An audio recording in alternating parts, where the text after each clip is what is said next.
এই তো আপনি এই স্বামী ছাড়া থাকতে পারবেন না, আপনার একটা বাচ্চা আছে, কেন আপনি স্বামীর সাথে এমন ব্যবহার করলেন যে ও তালাক পর্যন্ত গিয়ে পৌঁছালো? ওর উপায় কি?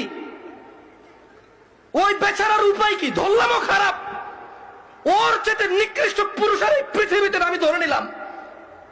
আপনি যদি ওর সাথে এমন ব্যবহার করেন যে ও তালাক দেওয়া ছাড়া রেখে উপায় নাই, একটা ঘরে আগুন লেগে গেছে, বের হবে না মানুষ? মানুষ বের হবে না?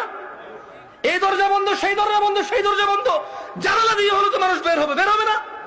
তা আপনি এমন এক সংসারের মধ্যে কেরেঙ্গাল লাগাই দিয়েছেন, কিচ্ছা কাহিনী লাগাই দিয়েছেন, এমন এক অশান্তি লাগাই দিয়েছেন, ও আর তালাক ছাড়া বেরোতে পারছে না এখান থেকে। এমন করলেন কেন? এই যে এখন কান্নাকাটি করতেছেন, এমন করলেন কেন? এই যে বলতেছেন আমি এখন ধৈর্য ধরবো, আমি আর মুখে মুখে বলবো না, আমি আর ওর অপছন্দ হয় ওর বাবা মায়ের সাথে খোটাখুটি করলে এখন আর করবো না, আমি আগে কেন ভাবেন নাই? আমি আমার বোনদেরকে বলবো, তোমার স্বামী আছে, ওকে গুরুত্ব দাও।